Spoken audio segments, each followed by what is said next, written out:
miradi ya maji katika vijiji 19 vikiwemo vijiji 10 vya jimbo la Morogoro Kusini Mashariki. Miradi hiyo itagharimu shilingi bilioni 8.62 kuanzia mwaka wa fedha 2017 mpaka 2021.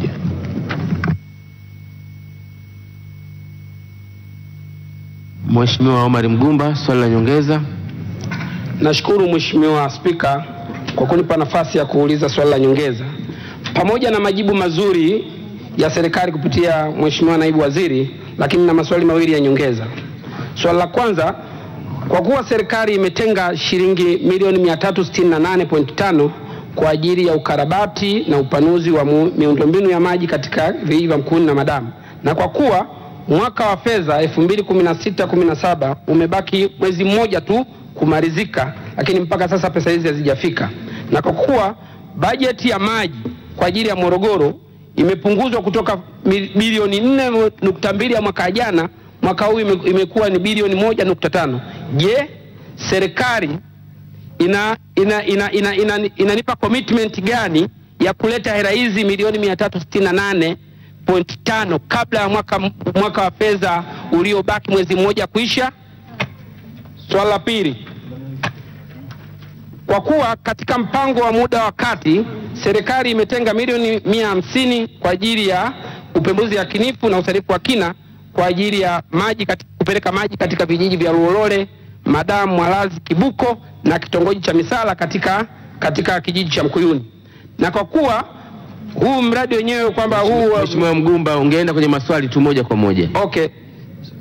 Je, serikali kwa kuwa kuna mradi wa maji katika kijiji cha Kibwaya ambao unakamilika muda sio mrefu, je, serikali badala ya kutafuta chanzo kingine cha maji, kwa nini siongeze pesa katika mradi huu ili kupeleka maji katika vijiji hivi ambao nilivyovitaja: Luolole, Misala, Madamu na Kibuko? Majibu Mheshimiwa Naibu Waziri Tawala za Mikoa na Serikali za Mitaa, tafadhali. Mheshimiwa Naibu Waziri Maji, tafadhali. Asante sana Mheshimiwa Injinia Kamwele. Mheshimiwa Spika, kwa niaba ya Waziri wa Maji na Umwagiliaji naomba kujibu maswali mawili ya Mheshimiwa mbunge kama ifuatavyo. Kwanza, ni kweli mwaka huu wa fedha tulionao tulitenga zaidi ya bilioni 4 na kwamba mwaka unaokuja fedha hiyo imepungua kidogo. Lakini ni kwamba hivi sasa tunapoongea tayari tumempatia shilingi milioni 976 na kwamba fedha hiyo wiki ijayo itatumwa kwa ajili ya kwenda kuendelea na utekelezaji wa miradi. Kutenga fedha kidogo ni kwa sababu wakati tunatenga bilioni 4 kulikuwa na miradi inayoendelea na baadhi imekamilika. Ndio maana mwaka huu tumepunguza kidogo kwa sababu ya miradi iliyopo sasa ambayo inaelekea kukamilika haitakuwa na thamani kubwa zaidi. Lakini pili, kuhusu usanifu, tumetenga fedha kwa ajili ya usanifu wa miradi katika kijiji ambacho kinahitaji kupata maji. Ameshauri kwamba tutumie chanzo kilichopo. Tunaweka consultant ndio atakayebainisha kama tutumie chanzo hicho au kingine kitakachokuwa kimepatikana. Kwa hiyo nimhakikishie Mheshimiwa mbunge kwamba serikali inafanyia kazi kuhakikisha maeneo yake yote yanapata maji safi na salama, na kwa bahati nzuri nishatembelea kwake na tulienda kuzindua miradi ambayo tayari mingine imeshakamilika. Utekelezaji utaendelea na katika jimbo lake Fulwe itapata maji ya kutoka Chalinze mara baada ya mradi wa Chalinze kukamilika.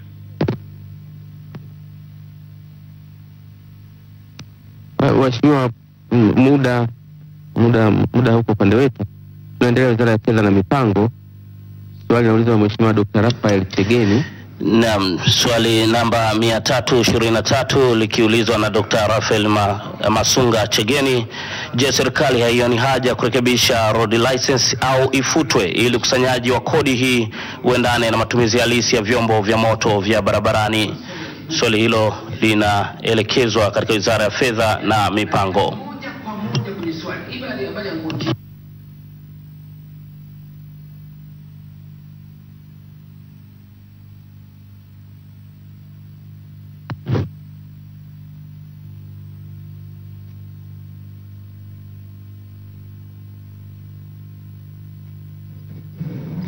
Mheshimiwa Spika, kwa niaba ya Waziri wa Fedha na Mipango napenda kujibu swali la Mheshimiwa Rafael Masunga Chegeni mbunge wa Busega kama ifuatavyo.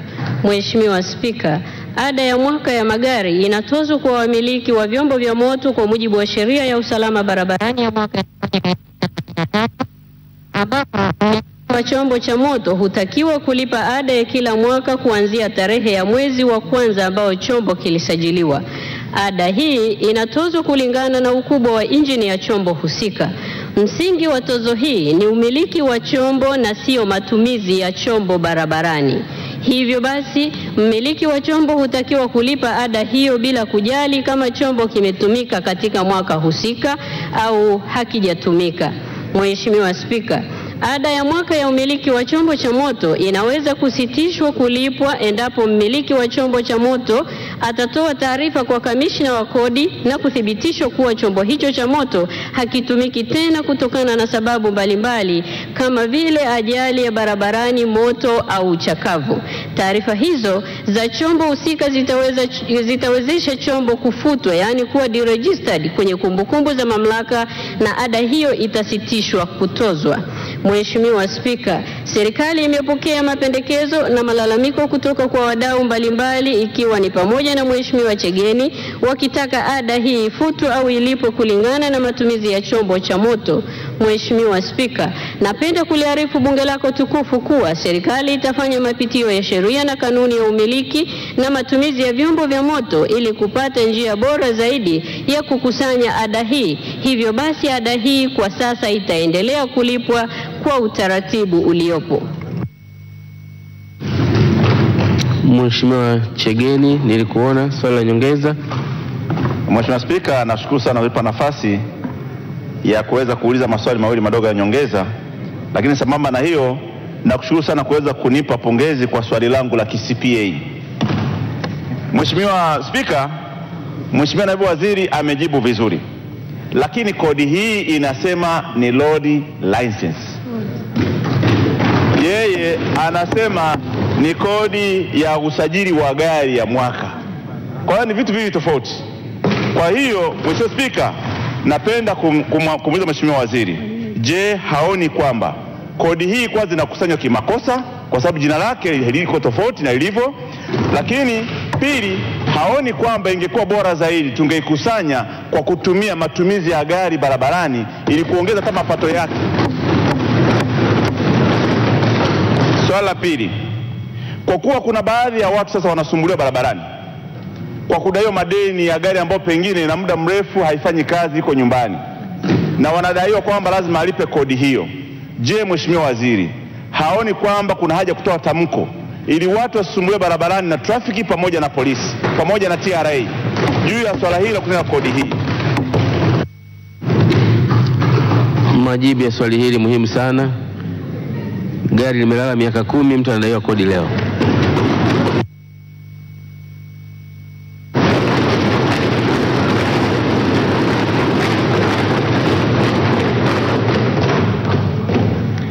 Mheshimiwa Spika, kwa niaba ya Waziri wa Fedha na Mipango napenda kujibu maswali mawili ya nyongeza ya Mheshimiwa Chegeni kama ifuatavyo.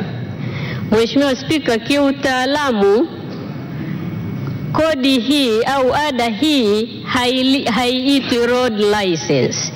Kama sheria inavyosomeka na pamoja na kanuni zake zinasomeka the Road Traffic Motor Vehicles Registration. Kwa hiyo hii ni motor vehicle, ni ownership Mheshimiwa Spika, kama nilivyosema kwenye jibu langu la msingi.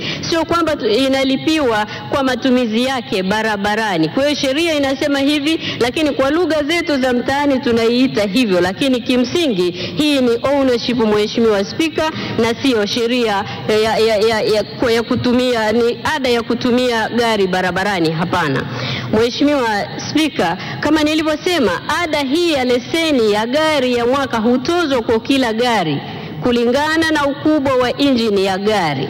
Na kwa sasa kwa jinsi ilivyo, sheria hii haitoi fursa ya kusamehe ada hii ambayo haikulipwa huko nyuma. Kama nilivyosema kwenye jibu langu la msingi kwamba Ipo katika kanuni zetu sehemu ya 8 kifungu cha 32 mpaka 34 inamwelekeza owner wa vyombo vya moto jinsi ya kufanya, utaratibu upi afate kama chombo chake hakitumii tena, haki-own tena, ili aweze kwenda kwa registrar ambaye ni katibu mkuu hazina, ili aweze sasa chombo chake kuwa deregistered na hatoweza kudaiwa tena ada hii. Mheshimiwa Spika, kama nilivyosema, hii ni sheria, lakini kama serikali tumesikia kilio cha wabunge wengi pamoja na wananchi, tunaifanyia kazi sheria pamoja na kanuni zake kuona jambo hili linafika mwisho ambao ni mzuri kwa serikali yetu pamoja na wananchi wetu.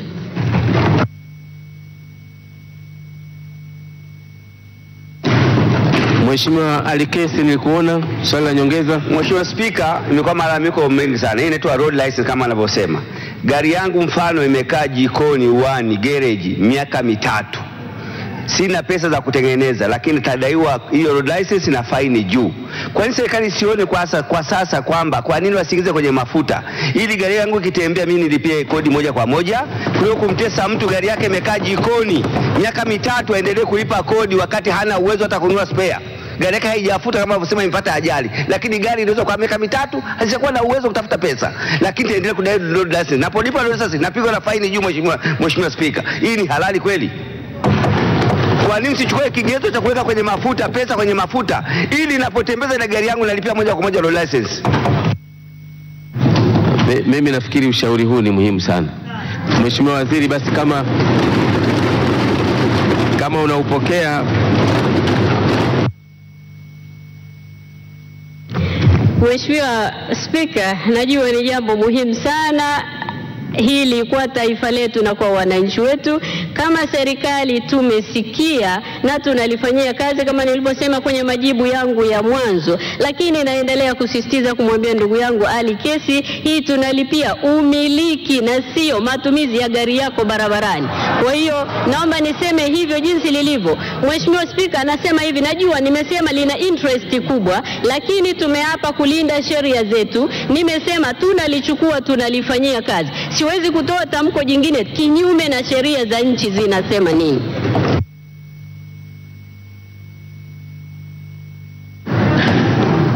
Nilikuona Mheshimiwa Peter Msigwa, Commissioner. Mheshimiwa Spika, nakushukuru kwa kunipa nafasi. Kama ambavyo wabunge wengi wanaliona tatizo hili, Mheshimiwa Spika, limekuwa tatizo kubwa sana. Mheshimiwa Waziri anaposema kwamba ni swala la kumiliki gari, halimilikiwi kila mwaka. Unalimiliki, tunalipa kwa ajili ya matumizi ya barabara, lakini watu wengi wamepata tabu katika hili. Kwa nini serikali sitoe tamko kwamba hili swala italifuta ili wananchi tulipe hiyo road license kutokana na matumizi ya barabara? Mheshimiwa Chief Whip Mheshimiwa Jenista Mwagama, kama unachosema. Mheshimiwa Spika, kwa niaba ya Mheshimiwa Waziri Mkuu, lakini kwa niaba ya serikali kwa ujumla, swali hili limeonyesha kuwa na interest kubwa kwa waheshimiwa wabunge, na hasimaanishi kwamba ni kwa ajili yao wenyewe, ni kwa ajili ya nchi nzima na watu wanaowakilisha. Lakini Mheshimiwa Spika, Mheshimiwa Naibu Waziri amejibu vizuri sana. Utaratibu tunaotumia ndani ya serikali, waheshimiwa wabunge mnafahamu. Kwanza, sheria iliyopo ndio inayotumika mpaka sasa. Lakini Mheshimiwa Naibu Waziri ameeleza hapa kwa niaba ya serikali, tumesikia. Na kama tumesikia, ina maana ni process ambayo inayotakiwa ya kurudi na kwenda kulitazama swala hili kwa ujumla wake. Lakini Mheshimiwa Spika, Naibu Waziri hawezi sasa hapa ndani akatoa commitment ya kubadilisha sheria akiwa hapa ndani ya bunge bila kuzingatia utaratibu wa kisheria wa kubadilisha sheria. Tunakuomba sana Mheshimiwa Spika, kwa heshima ya bunge lako, haya yote yaliyoelezwa na waheshimiwa wabunge serikali imesikia, lakini kwa pamoja tutajadiliana tujue namna nzuri ya kuweza kulishughulikia jambo hili. Tunakuomba sana Mheshimiwa Spika, uelewe nia njema ya serikali. Asante sana kwa majibu mazuri sana, lakini wakumbusha waheshimiwa wabunge, na nyinyi pia mna mchango katika mambo yanayofanana na haya. Mna uwezo kabisa wa kuleta mabadiliko ya sheria kama mbunge mmoja ama kama kamati ya bunge ili kuibana serikali, ili serikali iweze kuharakisha mchakato. Tunaendelea na Wizara ya Maji na Umwagiliaji. Swali la Mheshimiwa Omar Mohamed. Swali namba 324 linaulizwa na Omar Mohamed Kigua, mbunge wa Kilindi. Yeye anasema, je, serikali haioni sasa imefikia wakati wa kuweka mikakati ya dhati ya kutenga bajeti kwa kutumia mapato ya ndani ili kutoathiri miradi ya maji inayotekelezwa na serikali kwa kushirikiana na mashirika ya kimataifa kama Benki ya Dunia? Swali hilo linajibiwa na Engineer Isaac Kamwele, naibu waziri wa Wizara ya Maji na Umwagiliaji. Mbunge wa jimbo la Kilindi kama ifuatavyo. Mheshimiwa Spika, serikali kwa kushirikiana na mashirika ya kimataifa kama Benki ya Dunia wameendelea kutoa ahadi na kutekeleza miradi mbalimbali ya maji safi na salama hapa nchini. Mheshimiwa Spika, kuanzia bajeti ya mwaka wa fedha 2006-2007 hadi Julai mwaka 2017, serikali kwa kushirikiana na wadau wa maendeleo ilianzisha mpango wa utekelezaji wa programu ya maendeleo ya sekta ya maji, ambapo jumla ya miradi 1810 iliibuliwa na tayari miradi 1333 imekamilika na miradi 477 ipo katika hatua mbalimbali za ujenzi. Mheshimiwa Spika, katika kuhakikisha fedha za ndani zinatengwa na zinatekeleza miradi ya maji nchini kote, serikali imeanzisha mfuko wa maji ambao umeimarisha upatikanaji wa fedha za kutekeleza miradi ya maji kwa wakati, na fedha hizo za mfuko zimetoa kipaumbele kwa miradi ya maji vijijini. Serikali itaendelea kubuni vyanzo vingine vya fedha za ndani ili miradi mingi ya maji itekelezwe kwa wakati na wananchi wengi zaidi wanufaike na huduma hiyo.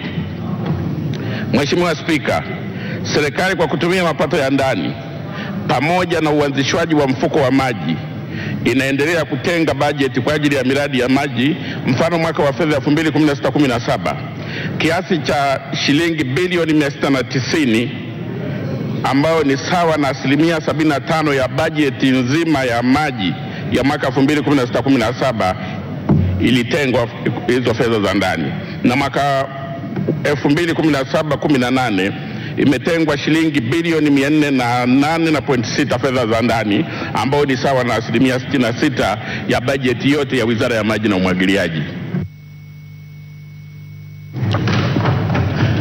Mheshimiwa mbunge wa Kilindi, swali la nyongeza. Asante Mheshimiwa Spika, pamoja na majibu mazuri ya Mheshimiwa naibu waziri, ni ukweli usiopingika kwamba swala la changamoto ya maji ni tatizo kubwa nchini. Je, Mheshimiwa Spika, Mheshimiwa waziri yuko tayari kuchukua ushauri kwamba ili kutatua tatizo hili tuweke utaratibu wa serikali kushirikiana na sekta binafsi kwa mpango wa PP ili kuondoa swala changamoto ya maji nchini? Swali la pili, je, Mheshimiwa naibu waziri yuko tayari kuchukua ushauri wa Mheshimiwa mbunge kwamba kuna umuhimu sasa umefika ili kupata thamani ya fedha katika miradi yetu ya maendeleo ya maji, kuhakikisha kwamba mnaanzisha kitengo cha ufuatiliaji pale wizarani ili msitoe tu fedha lakini fedha zile zina maana katika miradi yetu mbalimbali katika halmashauri zetu? Asante Mheshimiwa Spika. Majibu ya maswali hayo, Mheshimiwa naibu waziri Maji na Umwagiliaji, Engineer Isaac Kamwele.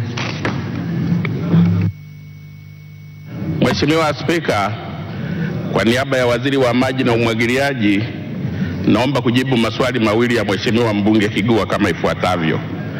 Ushauri wake kwanza ni mzuri kwamba kuna haja serikali kuangalia utekelezaji wa miradi uhusishe sekta binafsi kupitia mpango wa PPP. Kweli hilo suala ni zuri, lakini waheshimiwa wabunge, na naona wengi wanazungumza sana ili suala la PPP. Suala hili tumeshalifuatilia sana, tumelijadili sana, lina changamoto zake. Tumefanikiwa kwenye daraja hili la Kigamboni kwa sababu tumetumia taasisi ya ndani, lakini unapokuja kutumia taasisi ya nje, repayment program ndo inaleta shida sana kwenye hii miradi ya PPP. Usipoangalia unaweza ukajikuta kwamba nchi unaipeleka pabaya, kwa sababu pia na sisi kama serikali tunatakiwa kuweka viwango ambavyo mwananchi atavimudu. Unaweza ukaweka viwango vya kulipa wakati wa matumizi ya hiyo huduma ikawa ni kubwa mno, wananchi wasiwezi katuletea shida, lakini tunalipokea hili na nikuhakikishie Mheshimiwa mbunge kwamba tunaendelea kulifanyia kazi. Kitengo cha ufuatiliaji wa miradi, Mheshimiwa mbunge, nakushukuru sana, na kweli kitengo hiki tumeanza kukiunda na iko mifano. Nilitembelea Handeni nikaunda tume, imefanya kazi nzuri, imebaini mapungufu mengi sana katika utekelezaji wa ile miradi. Pungufu mojawapo ikiwa ni kwamba tumekosa kitengo ambacho kinasimamia moja kwa moja utekelezaji wa miradi. Matokeo yake sasa hii hela hatupati ile value for money. Kwa hiyo nikushukuru sana Mheshimiwa mbunge kwamba swala hili tayari wizara inalifanyia kazi ili usimamizi wa miradi uweze kuwa mzuri zaidi. Tunaendelea Mheshimiwa wabunge na Wizara ya Ujenzi, Uchukuzi na Mawasiliano. Swali la Mheshimiwa, swali namba 326 linaulizwa na Joel Mwakanyaga wa Chilonwa. Anasema, je, serikali ina mpango gani sasa wa kulijenga daraja linalopita kati ya kijiji cha Mahampa na Nzali kwa kiwango cha daraja la kupitika juu na sio mkeka, ili kuondoa kero hii ya kukatika kwa mawasiliano kabisa wakati wa masika?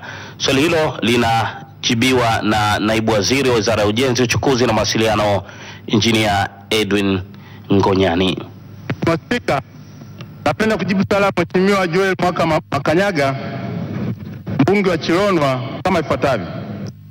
Spika, serikali imekuwa ikifanyia ukarabati daraja la mvuto, yani drift, liitwalo Chilonwa, lililopo kati ya kijiji cha Mahampa na Nzali, ili kuhakikisha kuwa daraja hilo pamoja na barabara ya Chamwino Ikulu Dabaro Junction hadi Tiso yenye urefu wa kilomita 75 inapitika majira yote ya mwaka. Mheshimiwa Spika, kwa kawaida daraja la mvuto hujengwa katika eneo lenye kina kifupi ambalo maji hukatisha barabara, yani shallow water crossing. Hali hii ndiyo iliyosababisha daraja la mvuto kujengwa kati ya kijiji cha Mahampa na Nzali. Mheshimiwa Spika, serikali kupitia wakala wa barabara Tanzania TANROADS inaendelea kufanya uangalizi wa karibu wa eneo hili, ikiwa ni pamoja na kuangalia mapungufu yaliyopo na kupendekeza aina ya daraja ambalo litakuwa suluhisho la kudumu katika eneo hilo.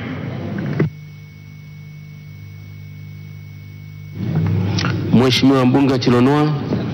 Asante. Nyongeza. Nashukuru Mheshimiwa Spika. Nashukuru kwa majibu mazuri ya Mheshimiwa Waziri, lakini naomba niulize maswali mawili ya nyongeza. Swali la kwanza, niombi na muomba sasa Mheshimiwa Waziri tuondoke naye mguu kwa mguu, tuende katika eneo hili la daraja ili tukalione kwa pamoja, tuwe na uelewa wa pamoja wa namna gani nzuri zaidi ya kulishughulikia daraja lile, kwa sababu majibu haya maeneo fulani hayako sawa. Swali la pili, kwa kuwa daraja hili ni moja kati ya ahadi zilizotolewa na Mheshimiwa Makamu wa Rais Mama Samia Suluhu Hassan wakati wa kampeni za mwaka 2015, pia lipo daraja kati ya Msanga na Kawawa, serikali haioni kwamba kuna umuhimu sasa wa kuendelea kutekeleza ahadi za viongozi wakati ule wa kampeni mwaka 2015 walishughulikia daraja hilo pia? Majibu ya maswali hayo Mheshimiwa Naibu Waziri Ujenzi, Uchukuzi na Mawasiliano, Engineer Edwin Ngonyani, tafadhali. Mheshimiwa Spika, naomba kujibu maswali mawili ya nyongeza ya Mheshimiwa Joel Mwakanyaga, mbunge wa Chilonwa, kama ifuatavyo. Mheshimiwa Spika, kama hutajali, Jumatatu baada ya bunge saa 7 twende, maana hapa ni karibu, twende tukalione, tuwe na uelewa pamoja kama ulivyopendekeza Jumatatu.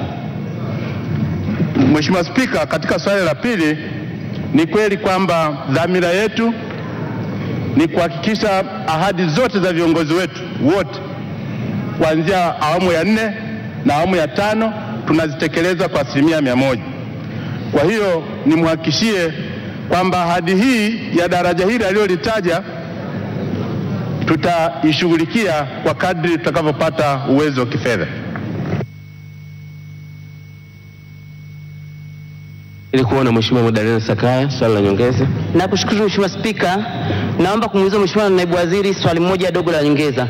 Barabara ya Kaliua Tabora, Kaliua Urambo ambayo ina kilomita 34 ishafanywa upembuzi yakinifu, ishapata fedha ilishafunguliwa na ilitakiwa ianze ujenzi mwezi wa pili mwaka huu.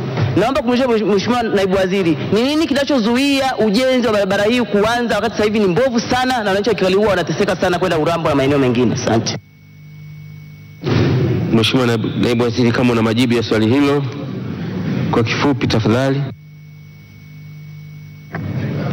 Mheshimiwa Spika, naomba kujibu swali la nyongeza la Mheshimiwa Magdalena Sakaya, mbunge wa Kaliua kama ifuatavyo. Mheshimiwa Spika, nimhakikishie Mheshimiwa Magdalena Sakaya ni matatizo tu ya procurement. Ni kweli process zilianza mapema lakini bado hazijakamilika, na nikuhakikishie kwamba barabara hii itajengwa muda sio mrefu, kwa sababu tayari tumepata idhini ya kuanza kujenzi wa hiyo barabara. Tunaendelea bado tuko wizara hiyo hiyo, Mheshimiwa wabunge. Swali linaulizwa na Mheshimiwa Subira Hamis Mgalu. Swali namba 326 linasema, je, ni lini ukarabati wa barabara ya Mlandizi Chalinze utaanza kama ilivyoahidiwa katika ilani ya CCM ya mwaka 2015? Swali la Mheshimiwa Subira Hamisi Mgalu ambalo linaulizwa kwa niaba yake na Naibu Waziri wa Ujenzi, Uchukuzi na Mawasiliano Edwin Ngonyani anajibu swali hilo. Napenda kujibu swali la Mheshimiwa Subira Hamisi Mgalu, mbunge wa viti maalum kama ifuatavyo. Mheshimiwa Spika, barabara ya Mlandizi Chalinze yenye urefu wa kilomita 44 ni sehemu ya barabara kuu itokayo Dar es Salaam kwenda Tunduma kupitia Morogoro. Kwa mara ya mwisho sehemu hii ya barabara ilifanywa ukarabati mkubwa kati ya mwaka 1990 hadi 1992. Kulingana na umri huo, barabara hii inatakiwa ijengwe upya. Hata hivyo, kutokana na uhaba wa fedha, serikali inaendelea kuchukua hatua mbalimbali za kuwezesha barabara hii kupitika wakati ikitafuta fedha za kuijenga upya. Mheshimiwa Spika, Wizara ya Ujenzi, Uchukuzi na Mawasiliano kupitia wakala wa barabara mkoa wa Pwani pamoja na maabara kuu ya vifaa vya ujenzi, yani Central Materials Laboratory, imefanya utafiti wa kina ili kutathmini uwezo wa barabara ya Mlandizi Chalinze kuhimili ongezeko kubwa la magari na uzito. Matokeo ya utafiti huo yalipendekeza zichukuliwe hatua za muda mfupi ambazo zinahusisha kuondoa tabaka la lami ya sasa katika maeneo yenye mawimbi na yaliyodidimia na kuweka tabaka la lami nzito iliyoimarishwa. Kazi ya ukarabati itaanza mara tu msimu wa mvua utakapoisha. Aidha, hatua za muda mrefu zitahusisha kujenga upya barabara hii mara fedha zitakapopatikana. Mheshimiwa Spika, katika mwaka wa fedha 2014-15 na 15-16 jumla ya kilomita 15 zilifanywa ukarabati wa gharama ya shilingi bilioni 9.072. Aidha, katika mwaka wa fedha 2016-17 shilingi bilioni 3 zilitengwa kwa ajili ya ukarabati na mkandarasi ataanza ukarabati mara tu msimu wa mvua utakapoisha, ambapo jumla ya kilomita 12.55 zitafanywa ukarabati. Vile vile, serikali imetenga kiasi cha shilingi bilioni 2.175 kwa ajili ya kuendelea na ukarabati wa barabara hii katika mwaka wa fedha 2017-18. Waheshimiwa wabunge, kabla tujaendelea, nataka vile vile mliangalia hili swali 326, ni moja wapo vile vile ya maswali ya kibunge. Linaelekea moja kwa moja kwenye jambo ambalo ninataka kuuliza. Tukifika hapo, mabunge mengi yanayofanana na kwetu, karatasi ya maswali ni karatasi moja tu, sio malundo ya. Mheshimiwa Subira Mgalu, swali la nyongeza. Asante sana Mheshimiwa Spika kwa kulifanya swali langu na mimi kuwa swali la kibunge. Pamoja na majibu mazuri ya Mheshimiwa Naibu Waziri, naomba kuuliza maswali madogo mawili ya nyongeza. Kwa kuwa kwa mujibu wa jibu lake la msingi ameeleza kwamba kwa mwaka huu 2016-17 zimetengwa bilioni 3 kwa ajili ya ukarabati wa kipande hiki cha barabara ya Mlandizi Chalinze. Kwa kuwa tupo mwezi huu wa 6, umebaki mwezi mmoja tu, je, mpaka sasa ni kiasi gani wamekipeleka kwenye mamlaka yetu ya barabara TANROADS Pwani? Swali la pili, kwa kuwa kwa mujibu wa sheria za fedha inapofika mwisho wa mwaka wa fedha tarehe 30 mwezi wa 6 2017, pesa zote zilizosalia zinarudishwa kwenye mfuko mkuu wa hazina. Na kwa kuwa pesa hizi, barabara hii haijakarabatiwa mpaka sasa, je, Mheshimiwa Waziri anatuthibitishiaje kwamba barabara hii itakarabatiwa kwa kuwa mwaka wa fedha umekaribia kukamilika? Asante Mheshimiwa Spika. Majibu ya maswali hayo, Mheshimiwa Naibu Waziri Ujenzi, Uchukuzi na Mawasiliano. Mheshimiwa Spika, naomba kujibu maswali mawili ya nyongeza ya Mheshimiwa Subira Hamisi Mgalu, mbunge wa viti maalum mkoa wa Pwani kama ifuatavyo. Mheshimiwa Spika, naomba kumhakikishia Mheshimiwa Subira Mgalu kwamba fedha hizi zilizotengwa ni za ukarabati. Fedha zinazorudishwa ni zile za maendeleo. Fedha za ukarabati huwa zirudishwe. Kwa hiyo nikuhakikishie fedha hizi zilizotengwa zipo na zitafanya hiyo kazi iliyokusudiwa mara taratibu za kusaini mikataba itakapokamilika. Nikuhakikishie Mheshimiwa Subira Mgalu, huo ndio kweli wenyewe, fedha hizi hazitarudishwa. Naendelea na swali namba 327, Wizara ya Maliasili na Utalii. Swali namba 327 linaulizwa na Mheshimiwa Catherine Magige. Swali linasema kwa zaidi ya miaka 21 sasa kumekuwepo na mkanganyiko katika ardhi ya pori tengefu la Loliondo, hali ambayo inawatesa sana wananchi. Je, serikali itaondoa lini mkanganyiko huo? Swali linaenda kujibiwa na Naibu Waziri wa Wizara ya Maliasili na Utalii, Injinia Ramo Makani. Mheshimiwa Spika, kwa niaba ya Waziri wa Maliasili na Utalii ninaomba kujibu swali la Mheshimiwa Catherine Valentine Magige, mbunge wa viti maalum kama ifuatavyo.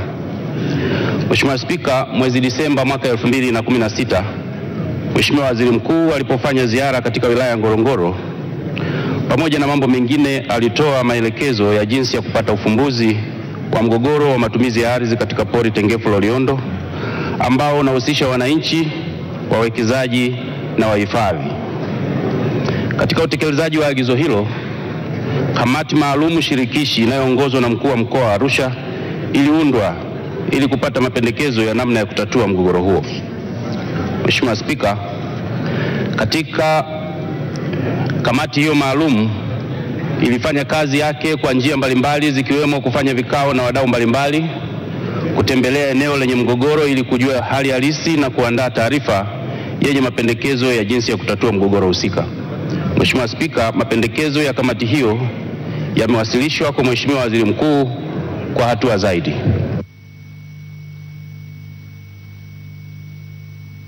Mheshimiwa Catherine Magige, swali la nyongeza. Nakushukuru Mheshimiwa Spika kwa kunipa nafasi ya kuuliza maswali madogo mawili ya nyongeza.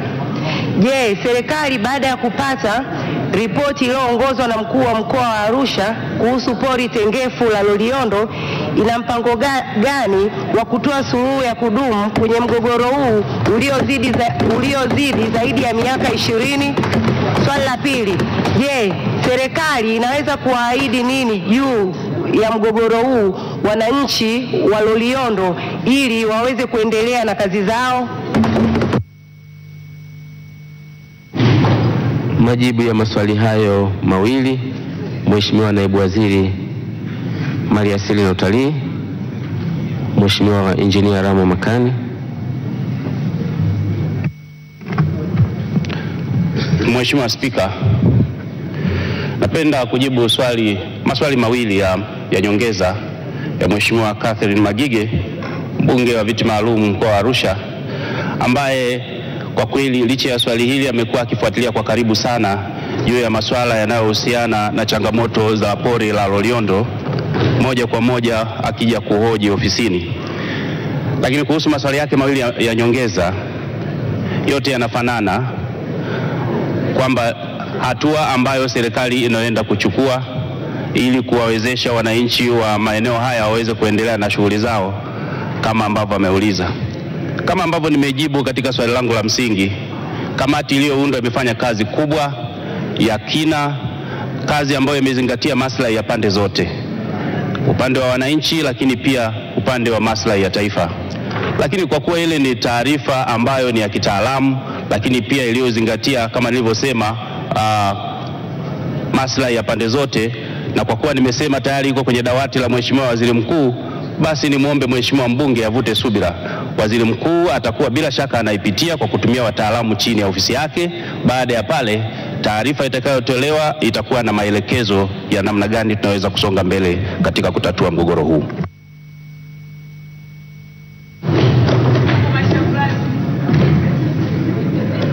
Mheshimiwa Cecilia Pareso na Mheshimiwa Amina Mollel.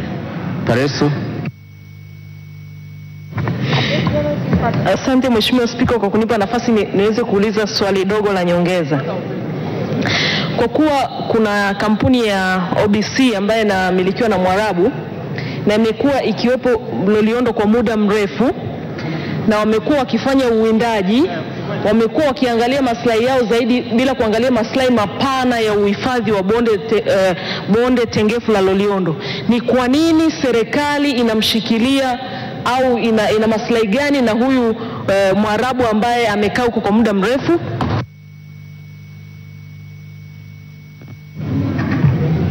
Bado napima kama hili ni swali au sio swali. Mheshimiwa Naibu Waziri, kama una majibu kwa kifupi endapo yapo.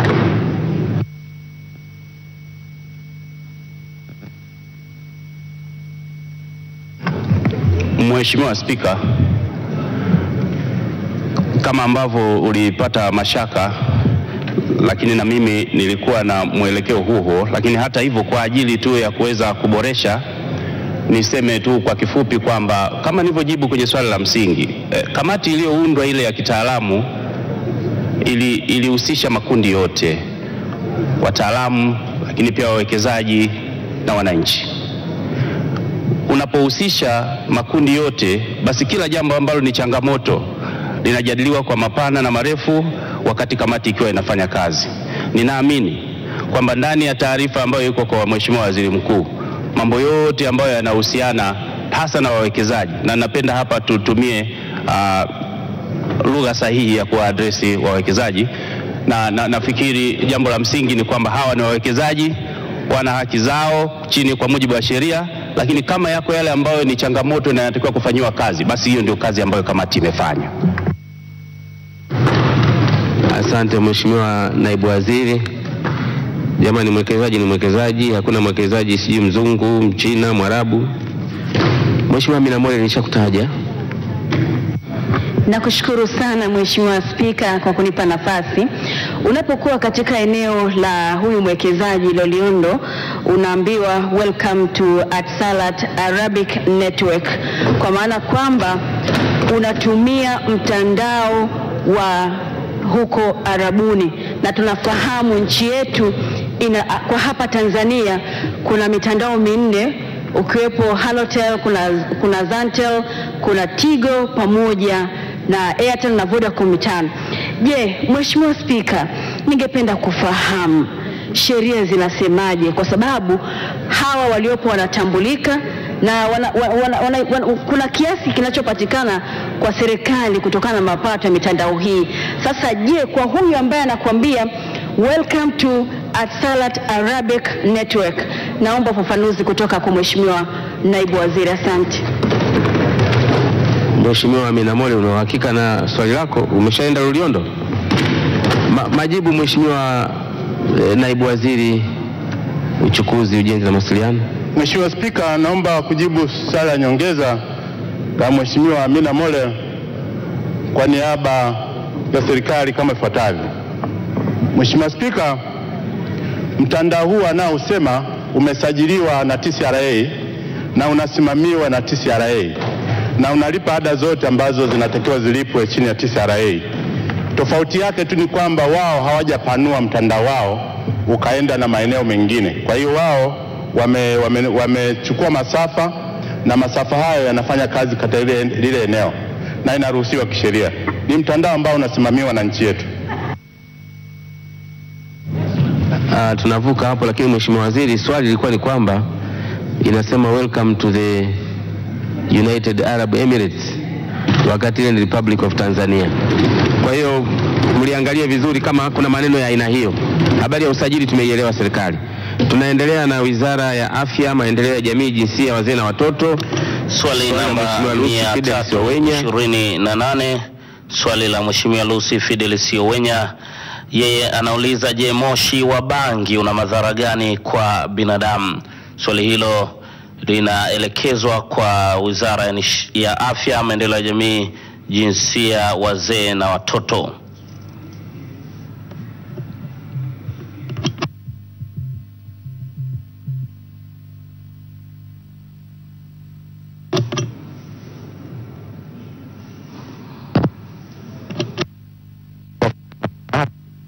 Na swali ambalo linakidhi viwango vya Spika, naomba sasa lijibiwe na serikali.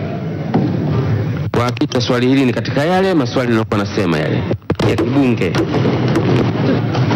Basi Naibu Waziri wa Afya, Maendeleo ya Jamii, Jinsia, Wazee na Watoto, Dr. Hamisi Kigwangalla anaenda kujibu hilo swali la je, moshi wa bangi una madhara gani kwa binadamu? Spika, naomba kujibu swali la Mheshimiwa Lucy Fidelis Owenya, mbunge wa viti maalum, kwa niaba ya Waziri wa Afya, Maendeleo ya Jamii, Jinsia, Wazee na Watoto.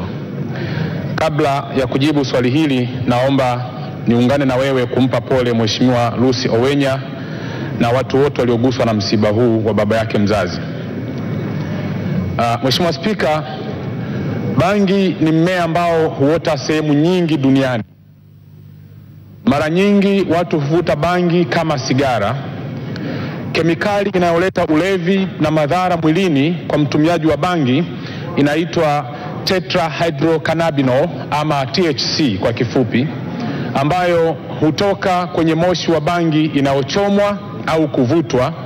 Hivyo moshi ambao unatokana na kemikali hiyo humletea mtu mwingine madhara sawa sawa na ya mvutaji. Madhara hayo ni pamoja na akili kushindwa kuzingatia mambo kwa wepesi wake, huweza pia kuathiri vichocheo vya kike na vya kiume, kufanya mishipa ya kusafirishia damu kutokuwa na mnyumbuko halisi, yani kusababisha hardening of arteries na kuchanganyikiwa.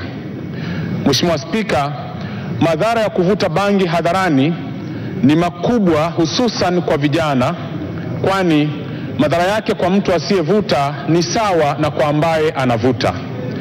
Ukweli wa madhara haya hudhihirika pale unapochukua sampuli ya damu na mkojo kwa mtu ambaye havuti bangi, kwani utaikuta kemikali hii. Hivyo kuonyesha uwezekano wa madhara ya moshi kwa mtu ambaye hatumii, yani passive cannabis smoker. Serikali inaendelea kutoa ushauri kwa vijana kuacha tabia ya uvutaji bangi na kushauri pia kwa wale ambao hawajaanza kuvuta kutojihusisha kabisa na uvutaji. Tunawashauri wale wote ambao wanavuta kutembelea vituo vya kutolea huduma kote nchini ili waweze kusaidiwa namna ya kuacha matumizi ya bangi. Mheshimiwa Lokatare, swali la nyongeza nilikuona. Mheshimiwa Spika, yako makabila ambayo kwa jadi yamekuwa yanatumia bangi kama mboga na wakati mwingine kuvuta. Je, serikali inatambua hilo? Mheshimiwa Lokatare, unaweza kuthibitisha? Swali la pili, mbunge Msukuma wa Geita aliwahi kutamka hadharani hapa bungeni kwamba kule Geita vijana wanatumia bangi, wakivuta bangi wako wanalima kuliko trekta. Sasa majibu ya serikali ambayo anasema kwamba vijana waweze kusaidiwa kuacha matumizi ya bangi. Je, serikali haioni kwamba tunakwenda kudumaza kilimo na uchumi wao wa vijana wa Geita? Kabla ya majibu ya swali hilo, Mheshimiwa Msukuma kama upo, maneno haya yaliyosemwa ni sawa juu yako au umepachikiwa? Watumiaji ni wengi, maana amenipachikia nayo yajua yeye. Mheshimiwa Naibu Waziri, majibu ya maswali hayo.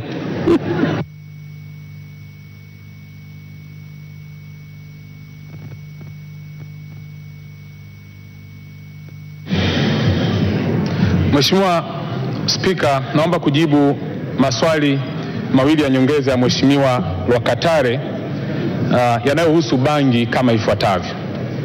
Kwamba kwanza naomba atambue bangi ni madawa ya kulevya, ni katika dawa za kulevya na inaunganishwa, adhabu zake zote kwa mujibu wa sheria tulizotunga hapa nchini inaunganishwa kwa pamoja na koka, heroin, inaunganishwa pamoja na madawa mengine yote ya jamii ya opium. Na kwa msingi huo sisi kama nchi ambao tumesaini mkataba wa madawa ya kulevya mwaka 61 tumetunga sheria ambazo zinakataza matumizi ya bangi katika nchi yetu.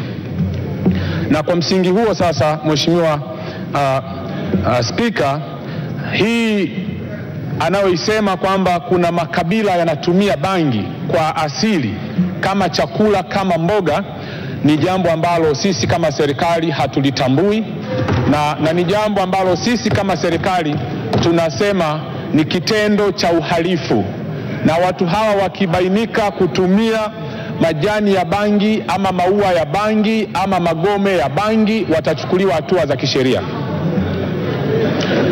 Swali lake la pili kwamba bangi inaongeza nguvu, pamoja na Mheshimiwa Msukuma kumkana, lakini naomba nilijibu kama ifuatavyo.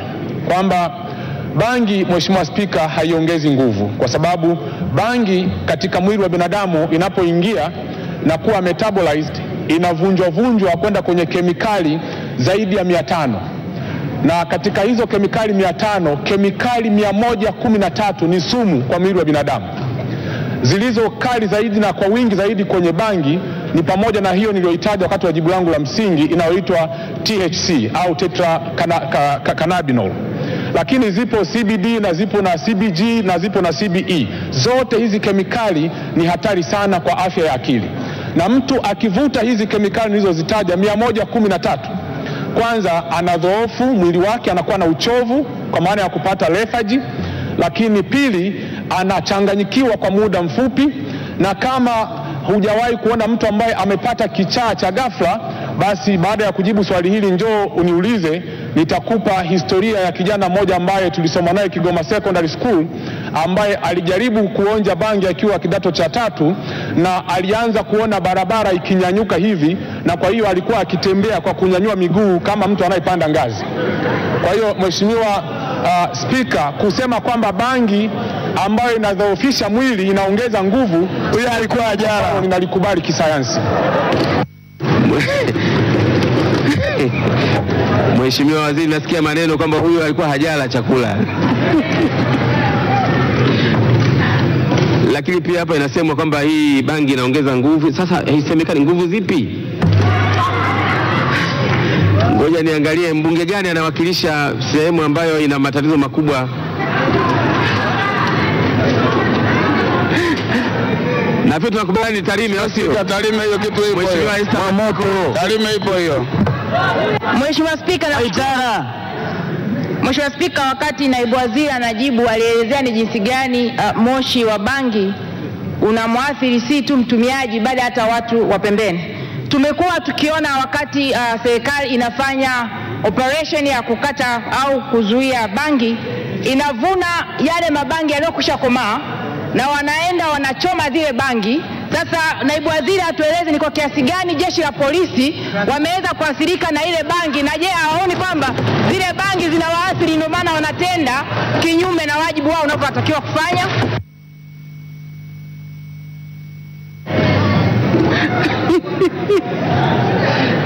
Kwa kweli ule ni mtihani. Hata mimi naona wanachoma sana, jiuliza hivi wao hawalewi? Mheshimiwa Naibu Waziri, majibu.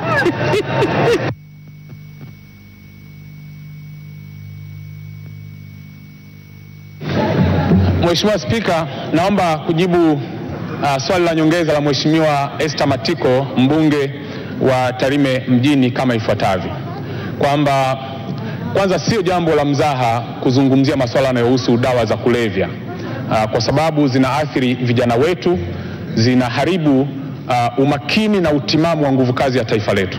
Kwa hivyo kujibu swali lake sasa ni kwamba wanapoenda kuchoma huwa wanakuwa wamejifunika vifaa maalum, na hata kama hawajajifunika vifaa maalum, Mheshimiwa Spika, hata kama hawajajifunika vifaa maalum wakati wanateketeza bangi, wakawa passive smoker wa cannabis, bado ile bangi ikiingia kwenye mwili wao itakuwa catabolized na kupotea ndani ya miili yao ndani ya siku 30, kwa sababu metabolism ya bangi inadumu ndani ya mwili ndani ya siku 30. Baada ya hapo inaisha kabisa, inakuwa imekuwa katika form nyingine ya salt, inatoka pamoja na mkojo. Kwa hivyo hata kama wataathirika, lakini madhara yake hayatakuwa ni ya kudumu, unless huyo mtu atumie bangi leo, ikiingie kwenye damu atumie na kesho kutwa na mwezi ujao, awe chronic smoker wa cannabis, hapo anaweza akapata madhara.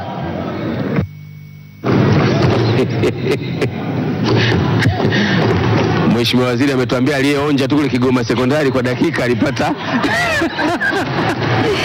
Mheshimiwa Waziri wa Nchi, nimekuona. Mheshimiwa Spika, kwa niaba ya Mheshimiwa Waziri Mkuu, kwanza naomba nimpongeze Mheshimiwa Naibu Waziri kwa majibu mazuri. Lakini Mheshimiwa Spika, waheshimiwa wabunge ambao wanashughulikia tatizo hili la kupambana na dawa za kulevya wanakumbuka mamlaka ya udhibiti wa matumizi ya dawa za kulevya mara kadhaa imeenda kwenye kamati hiyo kuelezea matumizi ya sheria na kanuni zilizotungwa chini ya ofisi ya Waziri Mkuu, ambazo pia zinaongoza utaratibu mzima wa kuteketeza dawa hizi za kulevya katika maeneo mbalimbali.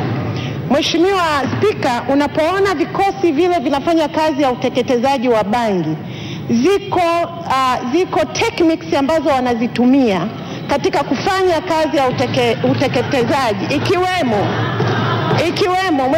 Mheshimiwa Spika, labda waheshimiwa wabunge wanisikilize, ikiwemo wakati wa uteketezaji pia wanazingatia uelekeo wa upepo na uelekeo wa hewa. Mheshimiwa Spika, ni kweli kabisa wajumbe wa kamati wanaelewa jambo hilo. Wanazingatia kwa mfano uelekeo wa upepo na maandalizi mengine ya aina ya matumizi ya vyombo vya uteketezaji, ikiweko aina ya moto utakaotumika katika uteketezaji na aina ya mafuta yatakayotumika katika uteketezaji. Kwa hiyo naomba niwathibitishie waheshimiwa wabunge, si kweli kabisa, na naomba bunge lako liondoke hapa likijua kwamba si kweli eti kukitokea tatizo ndani ya jeshi la polisi ni kwa sababu wameshiriki katika kuteketeza bangi na hivyo wameathirika na matumizi ya bangi. Ninaomba hilo Mheshimiwa Spika tuliweke wazi. Kikosi kazi kimefundishwa vizuri, polisi wetu ni waadilifu, na wanapofanya kazi ile wanafanya kitaalamu na kwa kutumia uadilifu mkubwa na kufuata utaratibu. Waheshimiwa, tuvuke, na waona kabisa mnataka kuweka maswali ya nyongeza, lakini tuvuke kwa sababu ya muda, na natumaini askari wetu na viongozi nchi nzima wamesikia kuchukua tahadhari muhimu wanapoenda kushughulika na mambo haya. Swali 329 la Mheshimiwa Rafael. Swali linaulizwa na Rafael Jafari Michael, mbunge wa Moshi mjini, anasema, je, serikali ina mpango gani mahususi wa kuisaidia hospitali ya KCMC ili iweze kutoa huduma bora zaidi kulingana na ongezeko kubwa la wagonjwa wanaokwenda kutibiwa hapo? Na swali B ni, je, serikali ina mpango gani wa kuongeza kiasi cha pesa inachopeleka katika hospitali hiyo na kuhakikisha kuwa kile kiwango kilichotengwa kwa sasa kinapelekwa kwa wakati?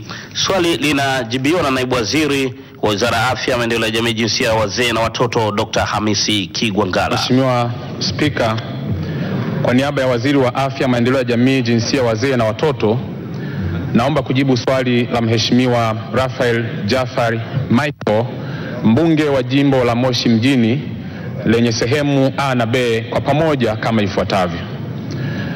Mheshimiwa Spika, Wizara ya Afya, Maendeleo ya Jamii, Jinsia, Wazee na Watoto inaipa uzito mkubwa hospitali ya KCMC na inaipongeza kwa huduma bora za afya inazozitoa kwa wananchi wa kanda ya kaskazini na wengine kutoka sehemu mbalimbali nchini.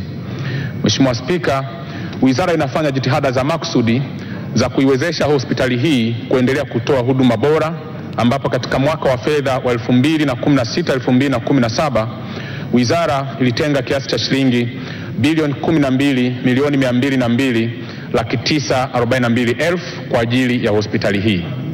Kati ya fedha hizo shilingi bilioni 11,275,224,000 zilikuwa ni kwa ajili ya mishahara ya watumishi na shilingi milioni 427,718,000 zilikuwa kwa ajili ya matumizi mengineyo, yani other charges, na kiasi cha shilingi milioni 500 zilikuwa kwa ajili ya ununuzi wa vifaa na vifaa tiba kwenye wodi ya dharura kupitia bajeti ya miradi ya maendeleo.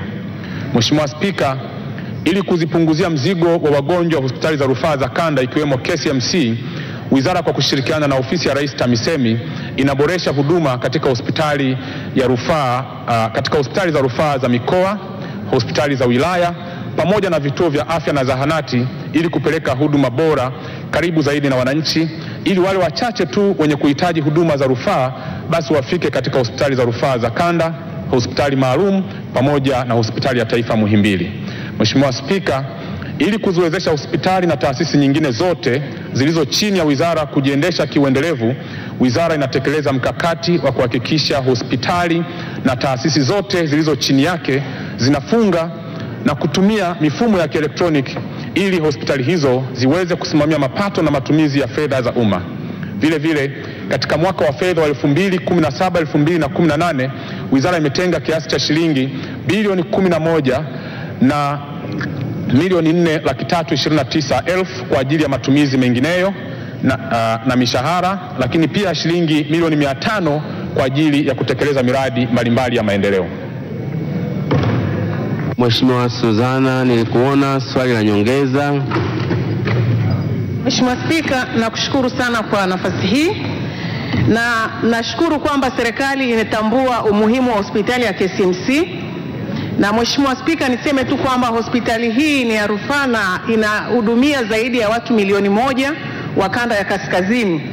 Lakini Mheshimiwa Spika, kwa masikitiko makubwa sana, hospitali hii iliomba serikali zaidi ya shilingi bilioni 4 mwaka jana kwa ajili ya huduma za kansa ambazo hospitali ile inaanza kuzitoa, lakini mpaka tunafika Machi bado serikali ilikuwa haijatoa, na Mheshimiwa Naibu Waziri, mimi kama mjumbe wa kamati nalitambua hilo.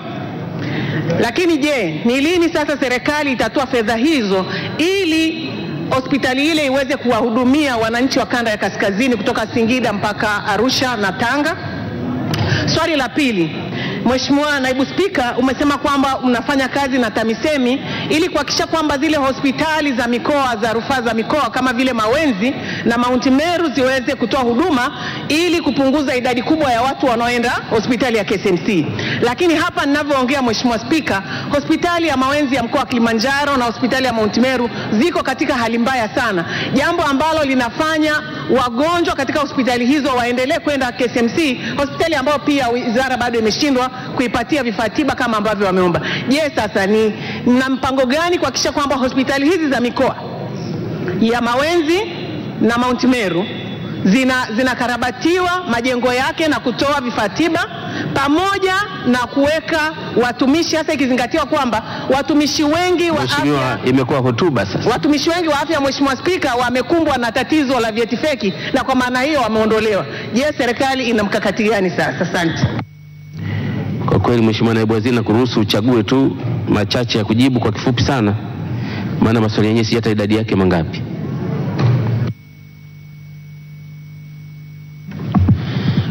Asante Mheshimiwa Spika, naomba kujibu maswali mawili ya nyongeza ya Mheshimiwa Susan Anselm Limo kama ifuatavyo.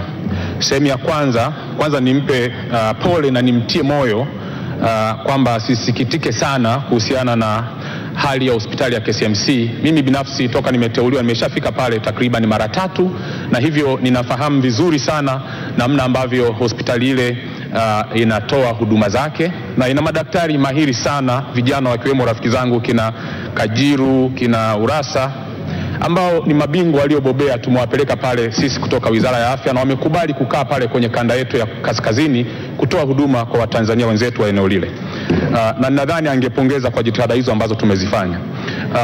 Kwamba lini tutapeleka fedha, Mheshimiwa Spika, pindi ambapo uwezo wa serikali wa kufanya hivyo utakapohimili. Lakini kwa sasa naomba atambue tu azma yetu ya kutenga milioni 500 ili kuchangia katika kukamilisha mradi wa kujenga bunkers kwa ajili ya kufunga mashine za mionzi, na naomba nimfahamishe kwamba mradi ule wa kujenga bunkers kwa ajili ya kutoa tiba ya mionzi sio wa serikali peke yake wala sio wa KCMC peke yake.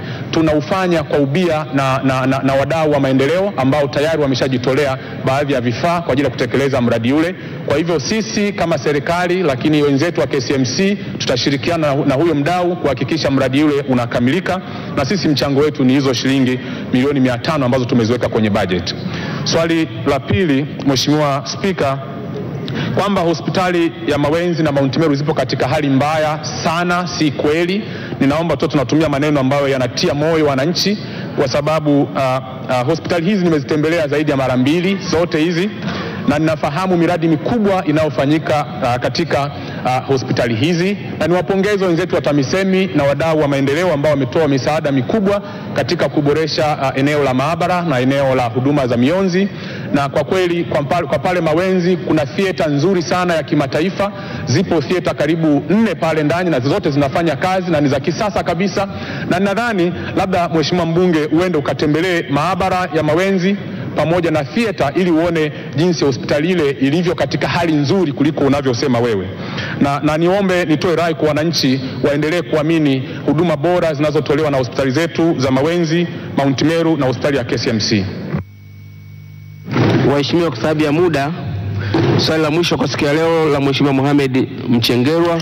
Naam, swali namba 330 ambalo linaulizwa kwa niaba ya mbunge wa Rufiji Mohamed Omari Mchengerwa. Yeye anasema maeneo mengi ya pwani huwa na madini mbalimbali. Je, eneo la Rufiji lina madini gani ili wananchi hawa washauriwe ipasavyo kutouza maeneo yao? Swali hilo linajibiwa na naibu waziri wa nishati na madini Dr. Medadi Kalemani. Napenda kujibu swali la Mheshimiwa Mohamed Omari Mchengerwa, mbunge wa Rufiji, yulizwa kwa niaba yake na Mheshimiwa Abdalla Hamisi Ulega, mbunge wa Mkulanga, kama ifuatavyo. Mheshimiwa Spika, ni kweli kwamba katika ukanda wa pwani ya Tanzania kunapatikana madini aina mbalimbali ambayo ni pamoja na barite, chokaa, chumvi, dhahabu, mchanga, niobium, titanium pamoja na gesi asilia. Mheshimiwa Spika, Wakala wa Jiolojia Tanzania GST kwa kushirikiana na Chuo Kikuu cha Dar es Salaam na kampuni ya Biko Consultant nchini Ujerumani ilifanya utafiti wa awali wa mwaka 2013-14. Kutokana na utafiti huo, madini yaliyobainika katika eneo hilo la Rufiji ni pamoja na madini ya chokaa na niobium ambayo hupatikana katika eneo la milima Luhombero. Vile vile kuna viashiria vya uwepo wa madini ya dhahabu, mchanga pamoja na maeneo mengine ambapo kuna madini ya ujenzi pamoja na madini ya gesi asilia. Mheshimiwa Spika, utafiti wa kina unahitajika ili kubaini kiasi halisi ya mashapo ya madini hayo kabla ya kuanza uchimbaji wake, ingawa machini ya mchanga pamoja na madini ya kokoto yanaendelea kuchimbwa na madini ya gesi asilia. Mheshimiwa Ulega, swali la nyongeza. Asante sana Mheshimiwa Spika. Kwanza nimshukuru sana Mheshimiwa Naibu Waziri kwa jibu lake lenye kuleta matumaini ya kwamba siku moja na sisi watu wa mkoa wa Pwani tunaweza tukapata madini ya dhahabu. Ninayo maswali mawili ya nyongeza.